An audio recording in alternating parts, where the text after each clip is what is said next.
tadi di dalam bagaimana klarifikasinya? Ya, tadi klarifikasi ada 29 pertanyaan dan di sana menyangkut masalah yang dilaporkan. Pertanyaan-pertanyaan itu mudah sekali saya jawab karena apa yang saya sampaikan itu bukan sebuah pembulian, tapi adalah sebuah edukasi, dan ini merupakan edukasi publik yang harus disampaikan kepada masyarakat agar justru tidak boleh melakukan pembulian. Nah, malah dilaporkan pembulian, saya bingung jadinya gitu loh. Padahal di situ justru saya menghimbau supaya orang-orang tidak membuli, dalam hal ini Safea ya. Itu Safea itu anak ya, di mana masih butuh perkembangan, masih butuh perhatian dari orang tuanya, karena bagaimanapun juga orang tua berperan penting dalam setiap perkembangan anak. Itu aja sih sebenarnya. Lalu apapun jejak digital yang sudah keluar di ranah publik itu adalah bagian dari konsekuensi dan resiko yang harus dihadapi, karena beliau itu adalah public figure. Bagaimanapun juga jejak digital itu nggak bisa dihapus. Mau segimanapun juga tetap akan mempengaruhi perkembangan Safea terhadap anaknya. Itu yang saya tanggapi sebetulnya dalam video tersebut. Nah, itu permasalahannya setelah saya tadi kaji dan sebagainya, kelihatannya penyidik juga agak bingung ya dalam pertanyaan-pertanyaan itu, dan beliau juga sudah menjawab dengan sendirinya gitu bahwa yang tadi video yang disertakan itu adalah tidak ada pembulian sama sekali gitu. Justru itu mengedukasi, juga tidak ada unsur pembulian juga gitu. Harusnya kalau padahal sebetulnya apa yang saya sampaikan itu dengan bahasa yang sangat-sangat sederhana, sangat yang mudah dimengerti gitu ya. Kok bahasa sederhana nggak mudah dimengerti, itu gimana jadinya nih? Bingung nih, coba deh jelasin. Jadi teman-teman ya, tadi pemeriksaannya dengan 29 pertanyaan, tadi alhamdulillah semua dijawab dengan lancar ya kan, Ya. dengan enjoy. Adapun unsur-unsur yang dituduhkan ataupun disangkakan itu kalau menurut saya sih selaku penasihat hukum sih tidak relevan atau tidak nyambung, karena pasal 76C, pasal 27A Undang-Undang ITE, junto pasal 45. Tapi tadi alhamdulillah untuk ini masih klarifikasi ya teman-teman ya. Jadi kalau ada yang menganggap klien saya mangkir, tadi sudah dikonfirmasi juga ke penyidik. Klien saya ini baru nyampe di Indonesia minggu lalu dan baru didisposisi hari ini. Jadi bukan mangkir ya. Dan saya mau sampaikan kepada abang saya, mungkin beliau lupa, ini bukan extraordinary crime. Klien saya tidak melakukan sesuatu berimplikasi pidana yang menyebabkan daripada anak tersebut sampai tidak bisa melakukan sesuatu ataupun berimplikasi terhadap aktivitasnya, malah liburan ke Bali. Jadi tidak ada extraordinary crime, please deh. Saya ingatkan, lebih baik mengurusi hal yang penting, apalagi dia Dewan Perwakilan Rakyat. Jangan sampai saya sebut menjadi Dewan Pengkhianat Rakyat. Please, urus saja. Ya kan gitu. Kira-kira seperti itu. Enggak, tadi kan dari 29 pertanyaan boleh dikasih tahu nggak sih salah satu pertanyaan yang tadi dari penyidik ya? Tadi konsernya soal apa tuh? Ya itu Postingan. Postingan edukasi. Postingan yang sudah saya publish di sosial media, terutama di TikTok ya, itu karena itu yang membuat jadi perhatian gitu. Dan kenapa tadi menyertakan foto anaknya, sepanjang itu tidak banyak itu kan teman-teman ini bisa cek di googling. Iya. Itu kan foto yang diambil dari Google, media sosial, media berita, media web, ada di situ. Kita sebut saja mereknya, ada Detik, Tribun dan lain-lain, media mainstream. Ada beritanya. Kenapa Anda yang laporkan? Kenapa you laporkan klien? Please deh. Emang gak ada urusan yang lebih penting apa daripada urusan ini? Lebih baik Anda silahkan mengurusi masyarakat saja, apalagi Dewan Perwakilan Rakyat. Kan begitu. Gitu ya teman-teman. Jadi ini mematahkan bahwa klien saya tidak mangkir. Tolong untuk diingatkan kepada abang saya itu, mungkin beliau lupa, yang namanya mangkir itu adalah kabur, lari. Ini laporannya tanggal berapa, dipanggil klarifikasi tanggal berapa, klien saya sedang di luar negeri. Dan satu lagi, jangan bilang bahwa saya itu pansos. Saya selama ini tidak pernah mau berhubungan dengan wartawan. Dan pernah ada nggak saya diwawancarai wartawan? Belum pernah kan? Artinya saya memang tidak ada di Indonesia dan saya tidak pansos, itu aja. Pansos itu apa sih? Justru nggak sebaliknya. Pansos itu yang selalu muncul di TV mengklarifikasi hal-hal yang nggak penting, kalau menurut saya gitu loh. Jadi tolonglah ya, kita ini punya etika dan punya attitude gitu ya. Attitude dan mungkin kita juga punya berpendidikan kan gitu. Harusnya menanggapi hal ini tuh santai lah, jangan sampai kayak begitu. Harusnya dia berterima kasih dong. Anaknya di counter sama saya agar tidak ada lagi pembulian terhadap dia. Harusnya dia berterima kasih. Saya di sini itu justru membela Safia loh. Gitu. Dalam hal ini Safia dibela mati-matian oleh saya karena apa? Saya peduli tentang perkembangan anak. Karena saya adalah psikolog dan pengamat anak, pengamat sosial dan sebagainya. Buat apa? Apa untungnya? Saya tidak dibayar loh dalam hal ini.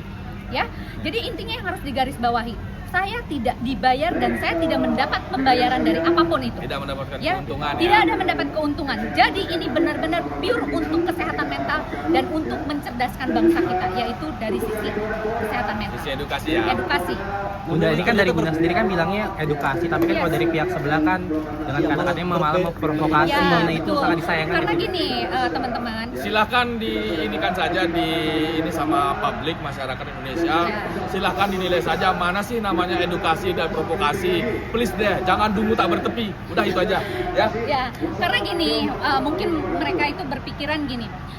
Dia postingan saya itu banyak sekali di apa sih istilahnya netizen yang menghujat dia. Ya maksudnya Dani dan Wulan gitulah, dengan perilakunya dia, dengan jejak digitalnya dia dan sebagainya, yang akhirnya berdampak pembuliannya terhadap Safia. Nah itu mungkin dia kesel kali ya, padahal bukan saya yang membuli, tapi malah justru harusnya netizen yang membuli kan. Kenapa Yang kok saya yang kena? mengatakan, yang mengomentari itu yang dilaporkan. Iya. Kok klien saya yang dilaporkan? Yang ngomong siapa, yang dilaporkan siapa? Please deh. Iya. Ya. Artinya Bun, Dani Pak Ade salah alamat ya? Salah alamat dan salah lawan. Ya, patut kita duga salah. Salah alamat dan salah aja. lawan. Karena saya tuh S3 psikologi ya. Mohon maaf ya, artinya tentang akademisi. Bagaimana saya dosen juga. Itu juga pentingnya untuk mengedukasi masyarakat di ranah sosial media. Buat apa ada orang akademisi yang tidak dimanfaatkan ilmunya gitu loh. Inilah saya istilahnya yang tidak dibayar. Saya mau loh men-sharing pendidikan saya untuk kesejahteraan masyarakat, yaitu untuk Mengedukasi kesehatan. kehidupan anak bangsa. Betul. Diingatkan agar jangan seperti ini, kita akan bisa menciptakan generasi emas ke depannya. Itu tujuan klien saya, gitu ya, Ya. teman-teman. Bun, tapi Bang. kata Pak Ade tadi bahwa kasus seperti ini dia tekankan berulang kali bahwa harus ditangkap dan dipenjarakan. Tanggapan Bun Kata seperti siapa? apa? Kata siapa? Hah? Ahmad Dhani. Ahmad Dhani katanya dipenjarakan. Ditangkap dan dipenjarakan. Emang ini negara punya nenek moyangnya apa? Kita tunduk dan taat pada hukum. Dia mau bilang tangkap, adili, extraordinary crime. Please deh, ini bukan negara nenek moyangnya. Ya, saran saya sekolah dulu, pinter dulu, mengerti tentang bahasa apa yang disampaikan oleh narasumber. Itu aja. Kalau narasumber yang memang benar-benar kompeten dan yang menanggapi adalah orang yang berpendidikan dan paham tentang tata bahasa, kayaknya dia nggak akan berani untuk mengungkapkan hal itu gitu. Nah sekarang ini kok lucu gitu, untuk memahami bahasa sederhana aja dia nggak paham, bagaimana dia harus memahami masyarakat Indonesia yang sebegini Bagaimana besar. jadi wakil rakyat kalau you nggak ngerti? Nah, Lebih baik banyak ngurusin permasalahan masyarakat, bukan masalah receh. Iya. Apalagi Dewan Perwakilan Rakyat. Sampaikan video ini. Anda adalah wakil rakyat, lebih baik mengurusi rakyat, jangan mengurusi masalah receh. Kalau Anda nggak sanggup jadi wakil rakyat, mundur. Selesai. ya urusin rakyat, jangan urusin mantan terus ya. Ya. Bang, ini berarti bisa disimpulkan kalau dari Abang sendiri sebagai kuasa Iya hukumnya dong. Bulita Gading itu tidak memenuhi unsur pidana ya Bang ya? Kita itu bukan wewenang saya untuk mengatakan tidak memenuhi unsur, tidak memenuhi daripada auctus reus mens rea ataupun lain-lainnya. Karena saya penasihat hukum hanya menurut pandangan saya, ini menurut pandangan saya ya, sebagai penasihat hukumnya, ini belum memenuhi unsur delik pidana. Kalau menurut saya, tapi yang punya kewenangan adalah Gakum, penegak hukum kepolisian maupun nanti pengadilan. Tapi ini pun masih bersifat lidik klarifikasi ya teman-teman.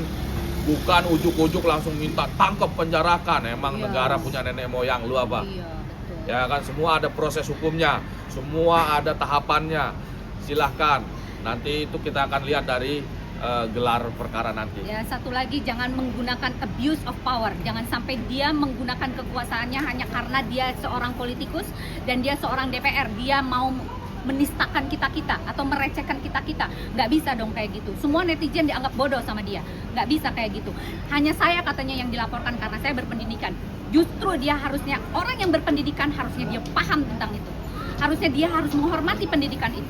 S3 itu nggak main-main loh, susah loh mendapatkan itu. Ya kan, biayanya tinggi, apapun itu semuanya. Tapi kenapa mesti harus, itu yang harus digarisbawahi. Apakah dianggap saya selevel dengan dia? Buat saya, dia bukan selevel sama saya. Harusnya dia berkonsultasi dengan saya, bukan melaporkan saya. Gitu Oke. ya, teman-teman. Tapi Oke. mungkin sedikit Aman tadi kan sempat ngomong kalau bahwasanya Lita tuh bukan orang yang berkompeten di bidang psikologi. Mungkin tanggapan Kalita seperti apa sih? Aman tadi Itu sah-sah saja kalau dia mau menganggap tidak berkompeten. Tadi penyidik juga nanya STR, ada SIPP namanya, surat izin praktek psikologi, ada STR-nya, ada ijazahnya. Sudahlah, kalau you mau nganggap tidak kompeten, pertanyakan kerjaan lu sebagai wakil rakyat apa? Kompeten apa enggak? Kompeten apa enggak? Bego. Nah, masalahnya gini, orang yang dibilang kompeten, sekarang proyeksi. Orang proyeksi itu mantul. Orang yang ngomong kayak begitu, dirinya sendiri yang tidak kompeten. Gitu. Ya. Oke? Itu secara psikologis ya. Anda berperang dengan psikolog. Anda harus berpikir tentang psikologis. Oke? Oke, teman-teman ya, Untuk makasih ya. agenda lanjutan nanti. Ya. Nanti kita akan kabari selanjutnya ya. Kalau untuk agenda pemanggilan selanjutnya, karena ini masih bersifat klarifikasi teman-teman. Kalau untuk lain-lainnya nanti ikuti saja perkembangannya, nanti akan kita informasikan.